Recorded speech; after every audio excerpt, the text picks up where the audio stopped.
Here's a tune I'd like to do for you. It's one of my favorites that Earl Scruggs did on his banjo album, and I did with him a long time ago, and take great pride in this, and I do it on about every show that I do. It's called Foggy Mountain Chimes.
Okay, if you have your tablature out now for Foggy Mountain Chimes, I think you're going to enjoy this tune. It's a combination of several licks we've used before. There's a lot of forward rolls in it.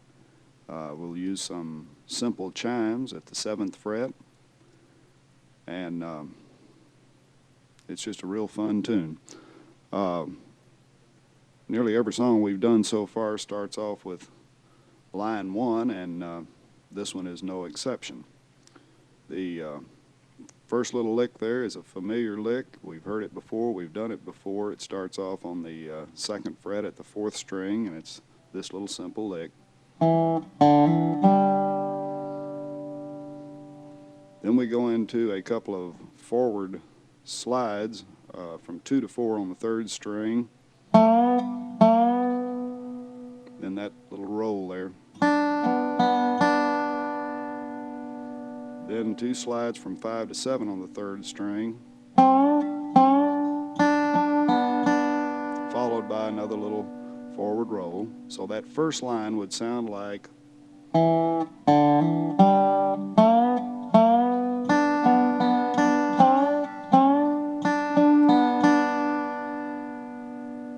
the second line is another familiar lick we've done before. It would sound like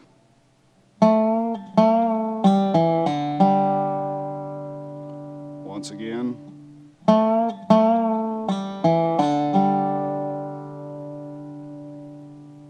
The third line starts off with a pull-off on the 4th string at the 2nd fret,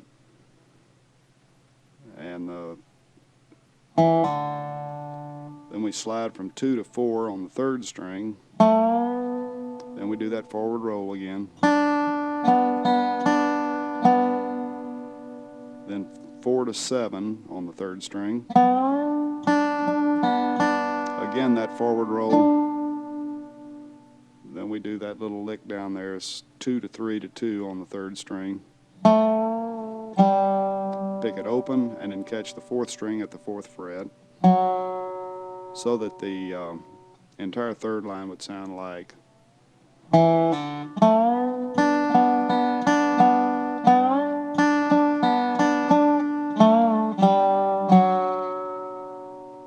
And then that ties in with the 4th line, which would sound like.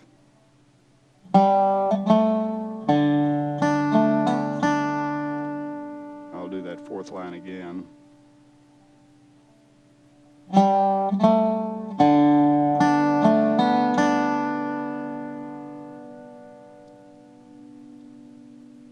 Then the 5th line starts off on the 3rd string at the 2nd fret, and it slides to 4.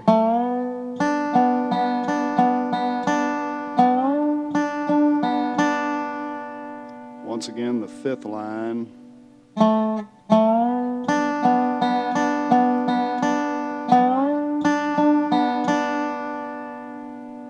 Then the last line of the 1st page, the 6th line.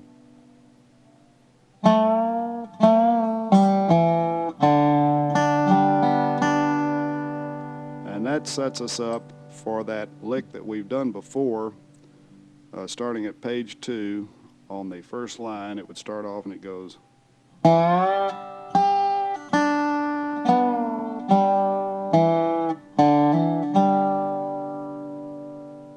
That's that first little lick there on the 1st line of page 2. Then we catch the 1st string and the 3rd string. The 3rd string is barred at the 2nd fret, and we slide from 2 to 4. Then we catch the 1st string open, sliding now on the 3rd string from 4 to 2 with a pull-off. Then a pull-off on the 4th string at 2. And back up and catch the 3rd string. Then we slide from 2 to 5 on the 4th string and do that roll again. So that first line of page 2 would sound like.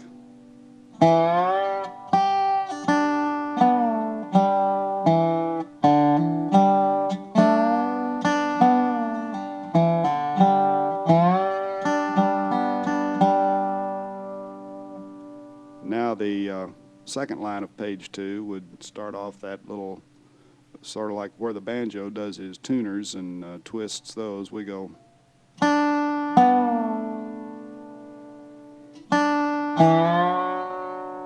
Then that grace note.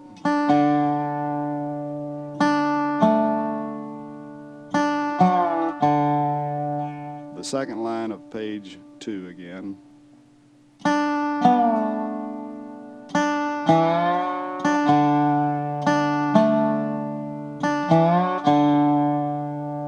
Once again.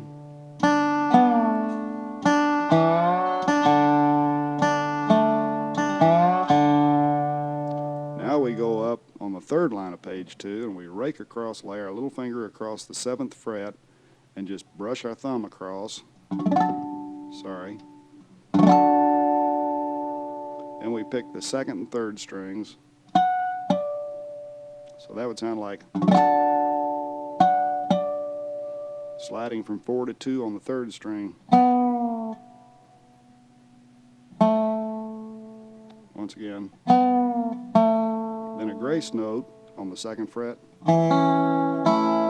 followed by the 1st and 3rd string. So that third line of page 2 would sound like.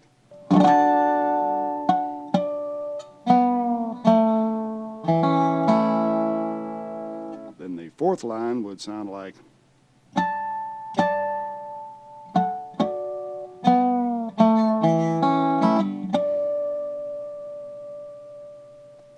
The 5th line would sound like.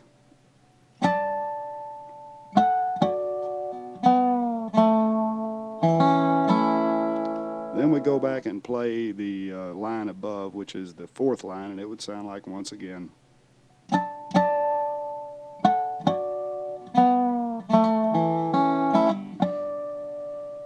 Then we drop down and we play that little lick there on the 1, 2, 3, 4, 5th line of, no, the 6th line of page 2, which goes.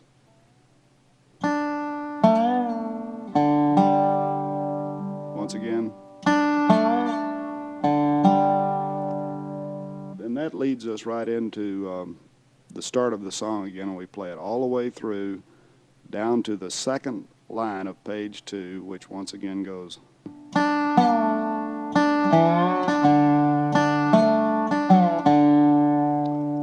Then, as an ending, you could do that ending we've done before, the one that goes.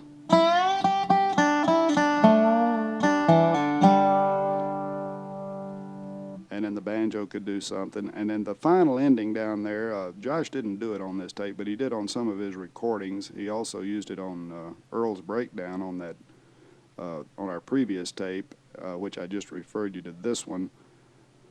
That last line would sound like.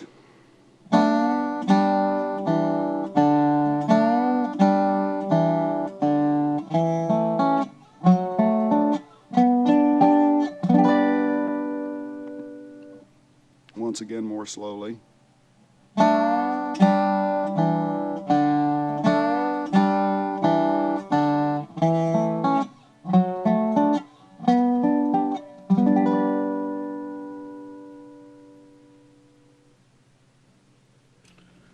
Well, Josh, something we haven't talked about, and we probably should cover a little bit, is the harmonics you use other than the simple chimes we use at the 5th, 7th, and 12th frets. The harmonics you use a lot of times when you're backing up, say, a fiddle playing a waltz or something like that, and it's a real good effect. Could you talk a little bit about that? Sure, Bob.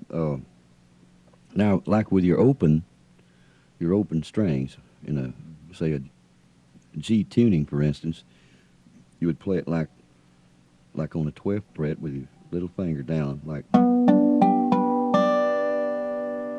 or in your D position the same way.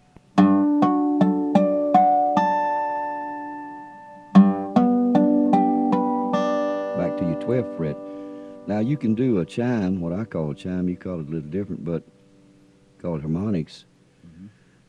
But I never did know that was the word for it, but I Well, just called it a chime. We'll it chimes then. But you can do that with the palm of your hand, with your thumb pick, and maybe your first finger pick. Like, say you're in an E, for instance, like.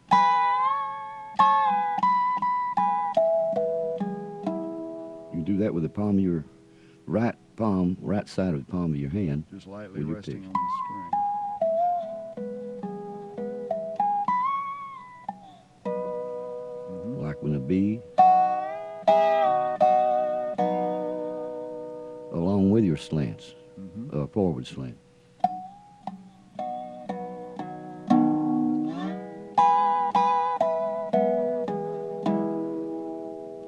Now this is a technique that takes a little getting a feel for it. What you're actually doing is you're striking the string. Well, the heel of your right hand would be resting at exactly half the distance between wherever your fret is and the bridge of the guitar to get that. And you have to raise your hand immediately after you strike the string to get that sound. You can practice it a few times. For me, it depends on the size of your hand also, but if I had my bar at my 5th fret or the C position, for me, I strike the string with my thumb. Let's use the first string, but I would strike the string right at about the 12th fret. Well, I would, and then my palm would be laying right at the mid position there. So you kind of got to feel around and find that position, whatever is right for you. We got another one coming up now that is, name of it is Fireball, and it's Uncle Josh's tune, and he just does a whale of a job on it. I'm going to let him talk about that song a little bit. Well, we was at the session one time and recording for Columbia Records, and I was with Flatt and Scruggs, of course. And they had about 10 minutes left on the session, and they needed one more song to do. So me and Scruggs get over in the corner, and we come up with Fireball, and it's been pretty good for us. I guess it has.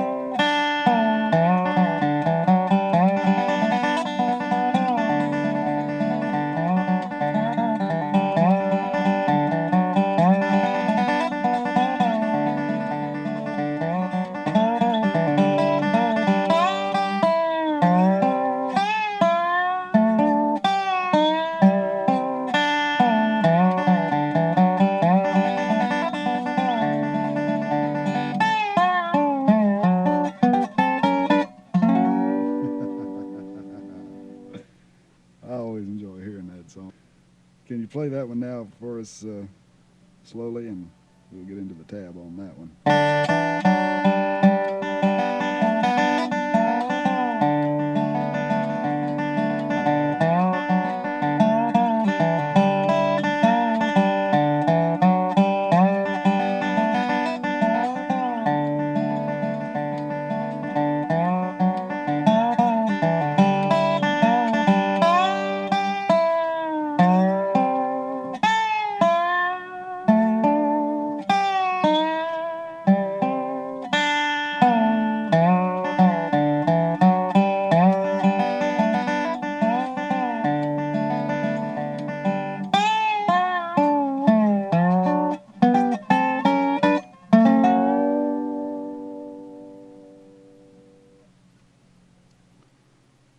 Fireball has become, I guess you might call it the essential Dobro tune. It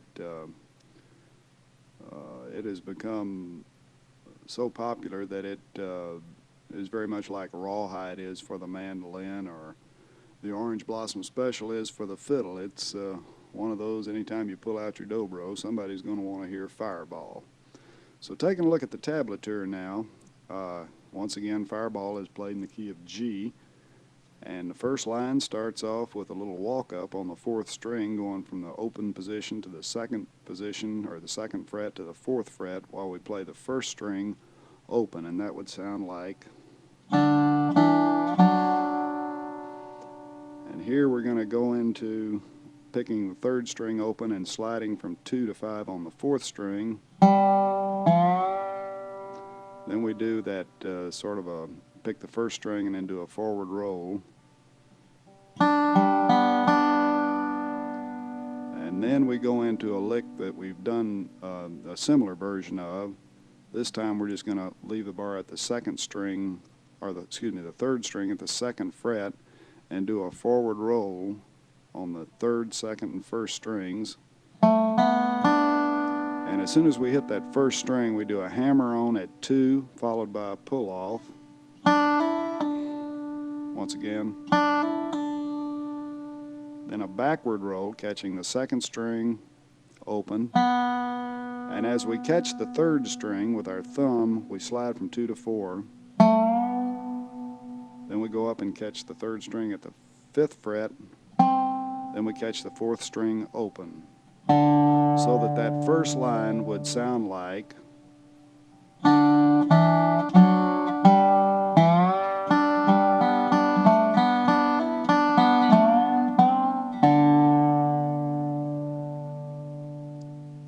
Then the second line is a series of forward rolls, skipping the middle string one time, the second time, and it would sound like.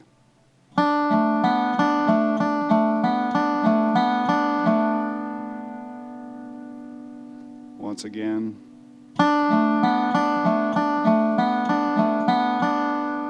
Then we catch the 4th string open, sliding from 2 to 4 now.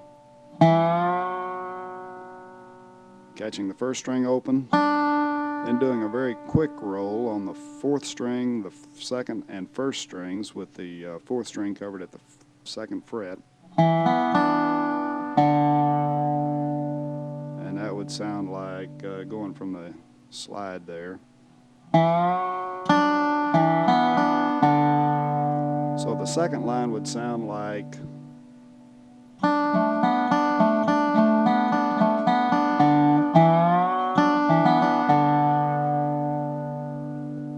Once again.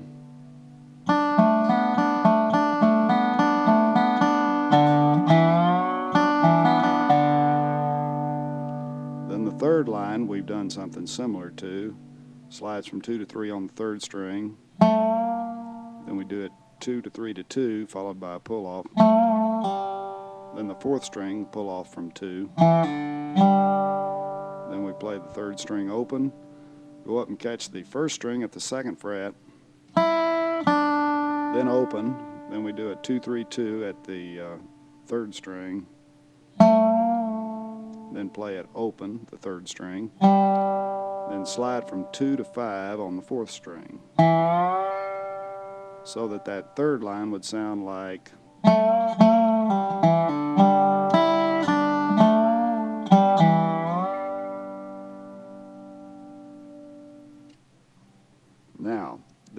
fourth line, we're going into the second part of the string. Actually, you go back and you play that section that we've just learned, the first three lines. You play that one more time. You play it all the way through. Then you go into this second section, which starts at line 4, and it just slides from 3 to 5 on the first string. Play the first string again at 5. Then slide from 3 to 5 on the second string. Then reach down and catch the fourth string, sliding from 3 to 5. Then catch the fourth string at the 5th fret. So that so far would sound like, once again,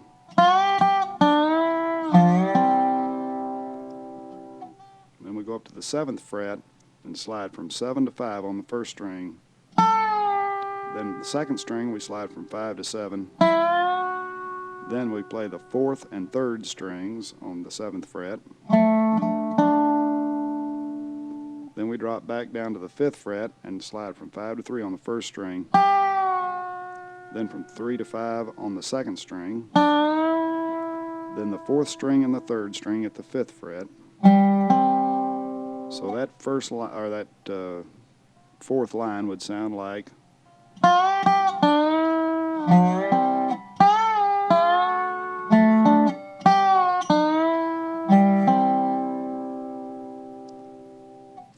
The 5th line, we've done licks similar to that. It would sound like, which leads you back into the first part of the song.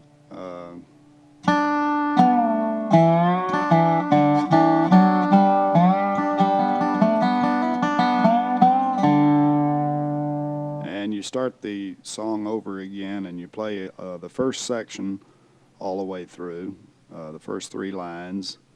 Then when you get to the end of that, you would start with the little ending we have down there, and that starts at the 7th fret, and it sounds like.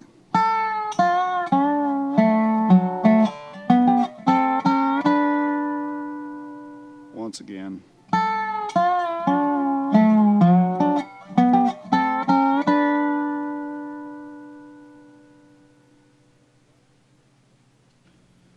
Josh, this next tune we're going to do is called Buck Stumble, and of course I know you recorded it several times, but the time that I enjoyed it the most, I think, was when you did it with Kenny Baker. He was playing the guitar, and that was on the old, what was that, Cottontown label? No, that was on a Puritan label that I cut that label. with Baker, yes. The other one was Cottontown, the original cut on it. I see. Well, that whole album that you did with Kenny Baker, to me, was just such a laid back and easy going. Y'all must have really had a nice time in the studio when you were doing that. We really did. I really enjoyed that, and Baker's a fine talent, and I love to work with him. There. I guess hardly anybody knew that he played the guitar until he cut that album. Everybody's, of course, he's the fiddler with Bill Monroe, and just I didn't know that he played guitar 2 months before that we right? cut the thing. Yes. Yeah. Well, okay, let's take a look at Buck Stumble. This is a song that Josh wrote. Practically all the songs we're doing here are songs that Josh wrote, but this is Buck Stumble.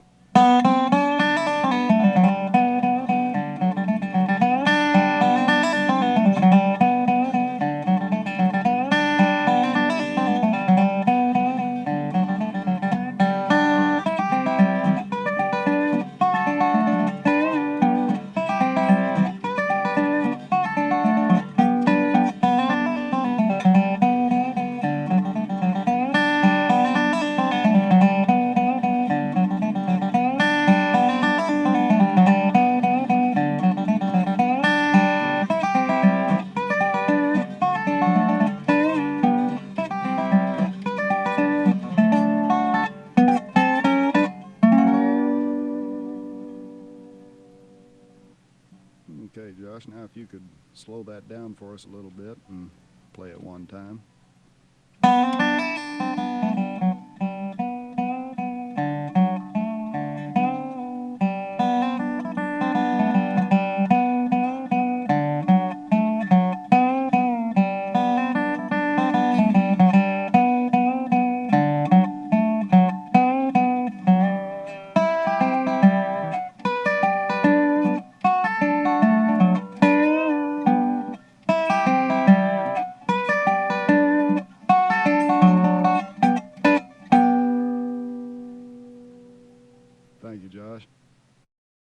Stumble in the key of G starts off with a very interesting little lick there at the first line.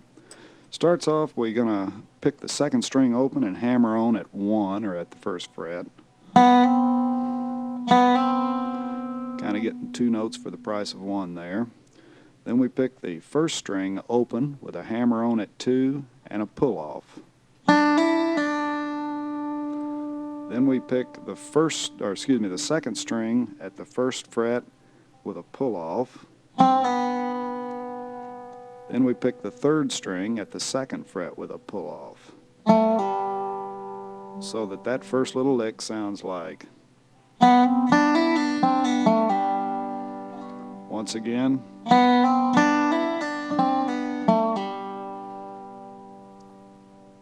One more time.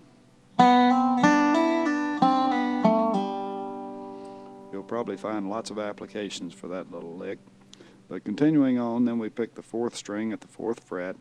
Then we pick the third string open. The third string at the fourth fret. Slide it up to 5. Back down to 4. Pick the fourth string open. Pick it at the fourth fret. Pick the third string at the second fret. Pick the fourth string open. Then back up to the second string where we have our bar still at the second fret and slide it from 2 to 5 to 4. Once again. Then pick the third string open. So the first line of Buck's Stumble would sound like.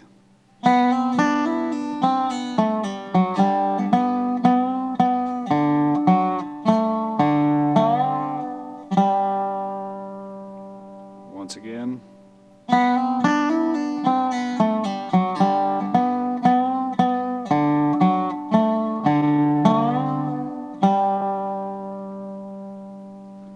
Now all we do is play that first line 3 times, and then we move to the second part of the tune, which starts off with a bar across the 5th fret, and we do this little pick the first string, then the third and second string, then the fourth string, and that would sound like.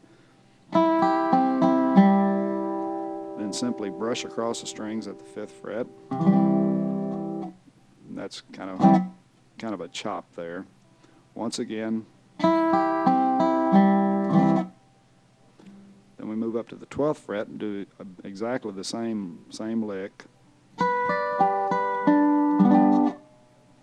Drop down to the 7th fret, and that would sound like. Then we move up to the 12th fret and pick the 2nd and 4th strings, and as we pick it, we slide into a backward slant where the 2nd string will be covered at the 13th fret, the 4th string will be covered at the 14th fret, and then we slide it right back down to 12 again. So that would sound like. Once again. Then we pick the 3rd string and the 5th string at the 12th fret. So that's first line of the second section would sound like.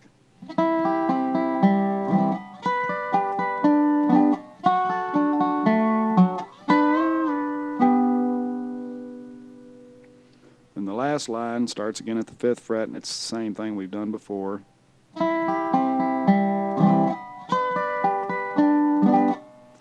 Then when we get to the 7th fret, we do. Just bringing our thumb up rather than dropping down to the 5th string, we just take our thumb and run it after we've done that. We just keep our thumb going up and pick the 3rd and 2nd string, and then the ending lick would be. So that last line would sound like.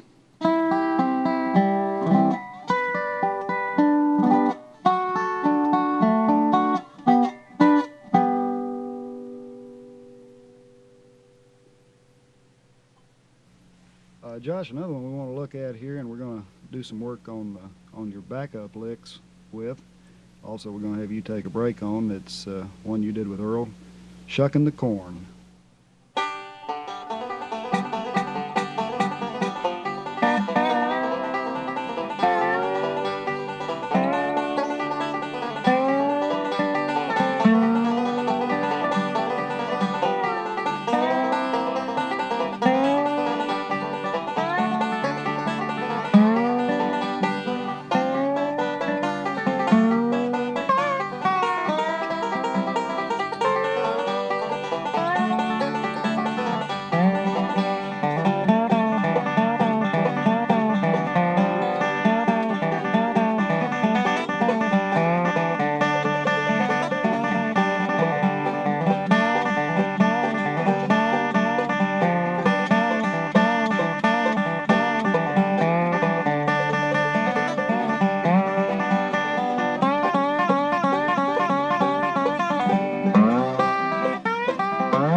Okay, Josh, if you could slow down Shucking the Corn for us one time and let us take a look at those breaks, and we'll get into our tablature and start working this tune out.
Shucking the Corn in the key of G.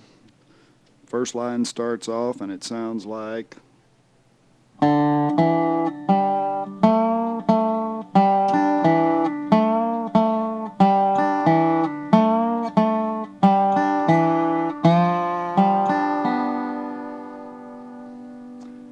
Actually, I went into the first three notes of the second line, which should be considered part of the first line. Once again, the first line of Shucking the Corn would sound like.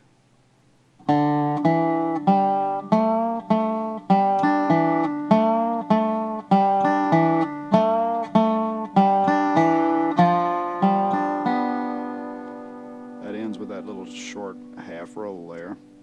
The second line would sound like.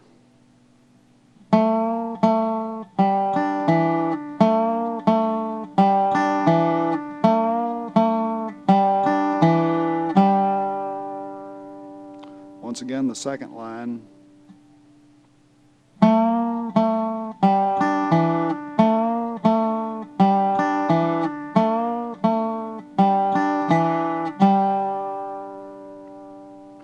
Now the third line is similar to some of the things we've done before.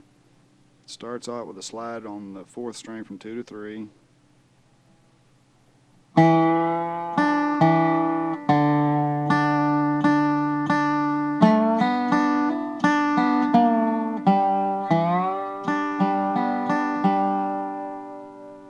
Once again.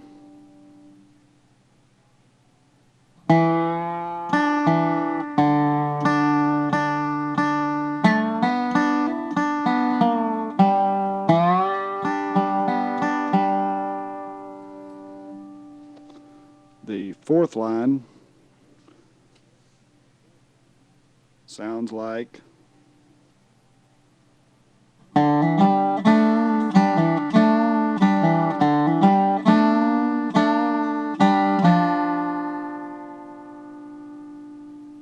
Once again.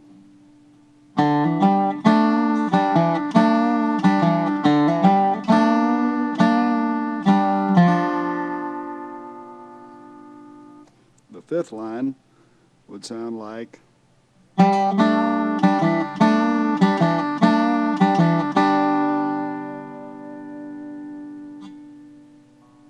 Then the sixth line would sound just like the third line, which we did previously, and it sounds like.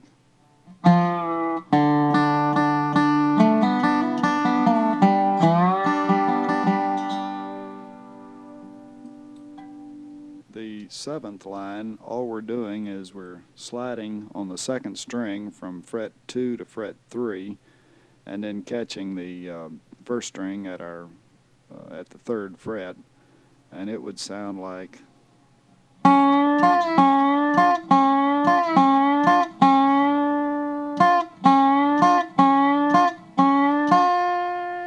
Notice there's a little delay in there, a pause for just a second. I'll do it again.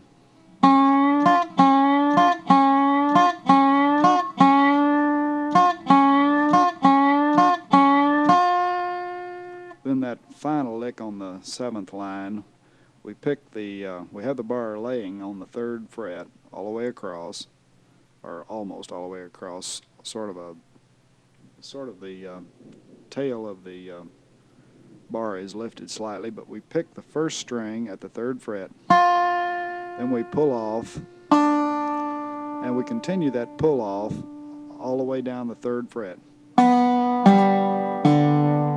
So that would sound like, once again, so the entire 7th line would sound like.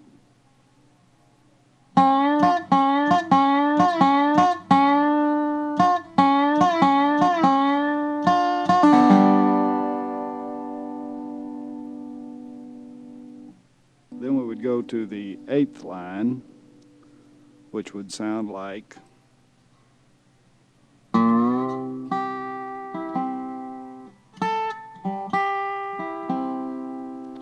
Notice that little mute note, we're going to go. It's almost picking that 3rd string open and then quickly muting it.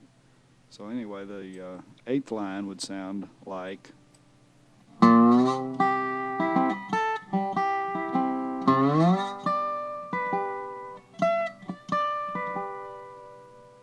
Once again, the 8th line.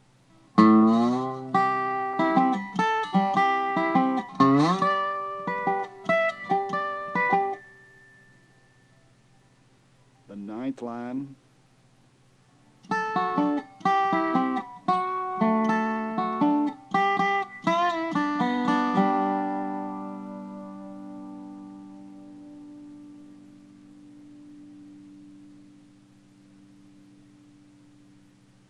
Okay, let's talk a little bit about Josh's backup now on Shucking the Corn. That first line starts off where the Dobro would be playing, or the banjo is playing. The Dobro equivalent of what he's playing would sound like.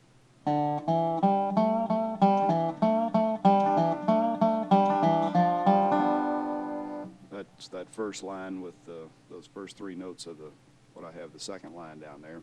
All Josh is doing is playing the 3rd, 4th, and 5th strings. He's barred at the 12th fret, and he's just pulling his middle finger across those 3 strings toward him, and as he pulls it toward him, he mutes.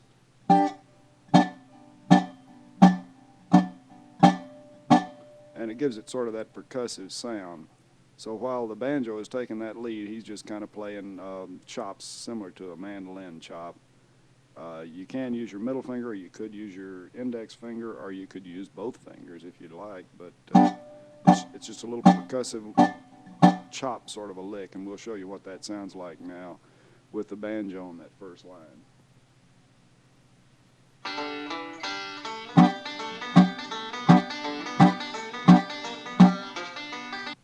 Well, that was pretty quick, wasn't it? Hopefully that'll give you an idea of what he's doing there with his chop. On that 2nd line now, where the banjo would be playing something that would sound sort of like.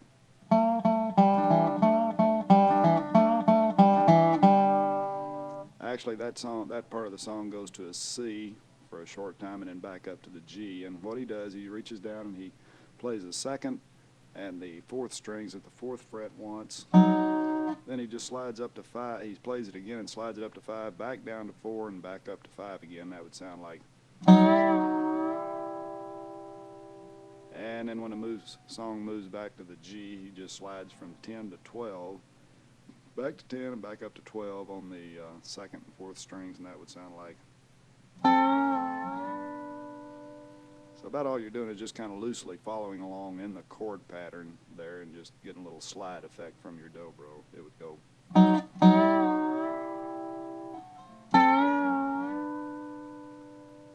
And now we'll show you what that sounds like with the banjo.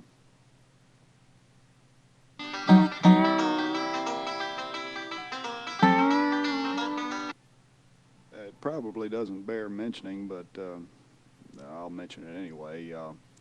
I mix these tapes so that the dobro is much louder than it would be if you were backing someone up. Obviously, you can't very well back someone up if you're playing louder than they are. But I wanted you to be able to hear the dobro, and this is just strictly for learning purposes. Backing up a banjo, you don't have to worry about it too much because you can't very well drown those guys out anyway. But anyway, moving on to the third line where the banjo will be playing something similar to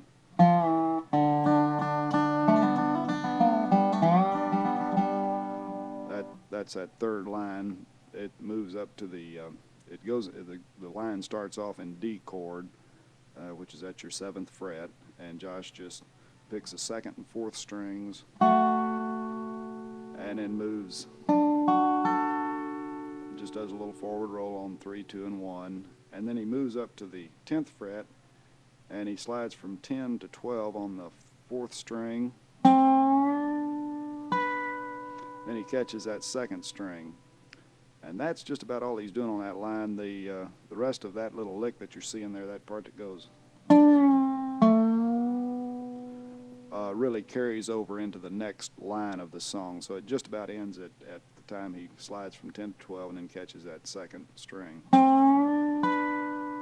So that backup line would sound like.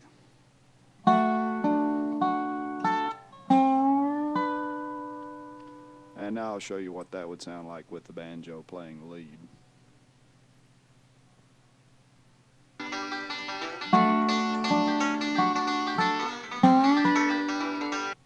And the 4th line, the banjo is still taking the lead, and the playing something similar to the dobro part of that line would sound like.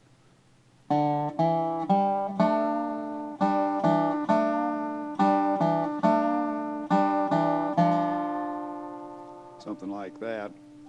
That starts off in a G, and like I said earlier, that last part of the line we were looking at before, where you pick the 4th string and slide it down from 12 to 10, and then pick the 5th string and slide it back up to 12, is carried over into that line, and then the next little line there, or the next little bunch of notes you'll see on the backup line, is at the 12th fret, and it's a useful little sort of a syncopated lick that you can use often. But it starts off, you pick the 2nd string with your middle finger and the 4th string with your thumb.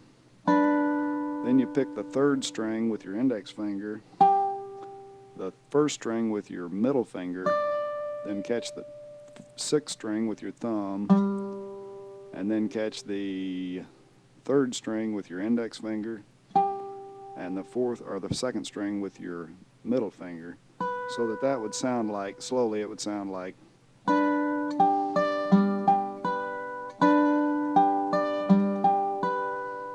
And you can do it down to the 5th fret.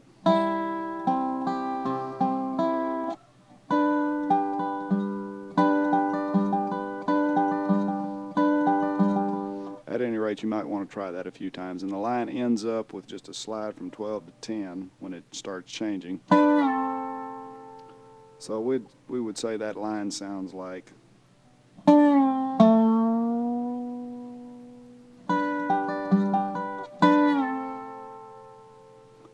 And now I'll show you what that would sound like with the banjo playing the lead part.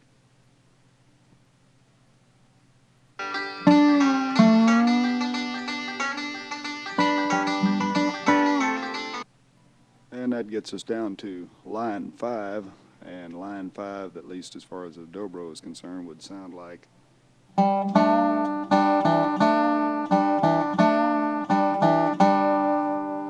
the banjo is taking the lead, but all Josh does there for his backup, he just slides on 2 and 4, the strings from 3 to 5.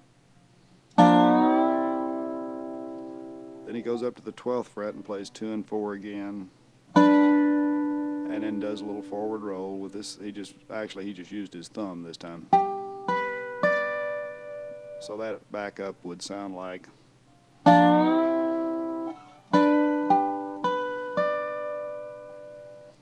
And now I'll show you what that sounds like with the banjo taking the lead.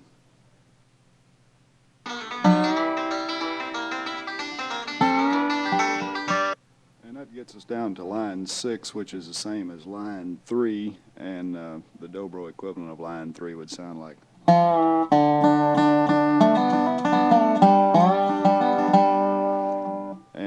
the backup lick is even almost similar to what we did previously on line 3. Josh starts off at the 7th fret and picks the 2nd and 4th strings, followed by that little forward roll. And then he just simply slides on 2 and 4 strings from the 10th fret to the 12th fret. And I'll show you what that sounds like now with the banjo playing the lead part.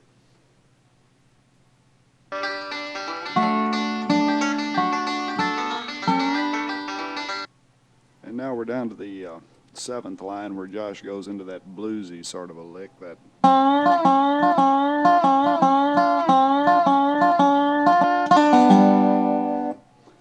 and the banjo, of course, does something different, but what Josh is doing there for the backup, he's sliding on the 4th string from 10 to 12,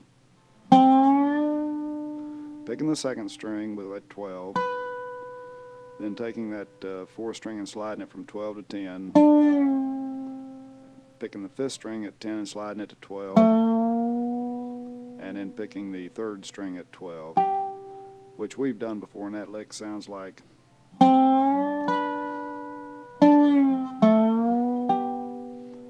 Then as that line starts to end, he just slides his bar. It's almost a vibrato sort of a thing that is between the 12th and 10th fret. And so that would sound like.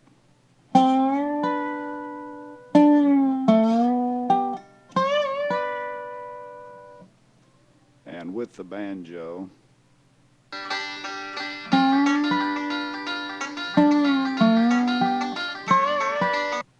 And then we're down to line 8 where the dobro would go.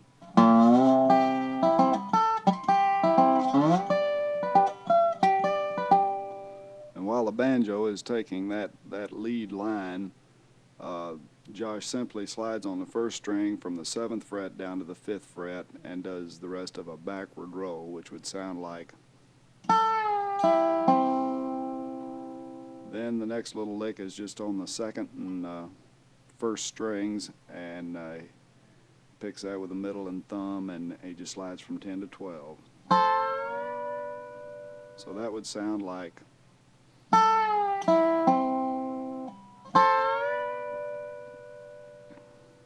And now with the banjo taking the lead.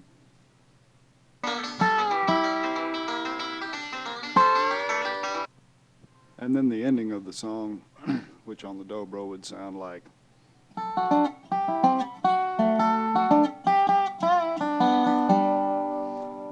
Josh, that goes to a D there, the first part of that line, and Josh is just doing some finger picking on the at the 7th fret, or something similar to that. That's just like that lick we used up there under the 4th line. Then he finishes that line with a slide on the 4th string from 2 to 5, and then just alternates back and forth between that string, the 4th string at the 5th fret, and the 3rd string open. So that would sound like.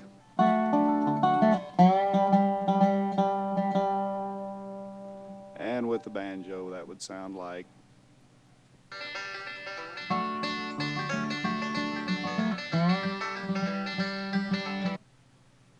That was some of the licks that Uncle Josh used on the first banjo solo, first at the front of this tape. And now I'm going to put the banjo on, playing the song slowly, and you can practice those licks and other licks you may have heard from the first of this tape. The emphasis at this point should not be on speed. Speed will come in time. Your emphasis should be placed on trying to play the licks smoothly and cleanly.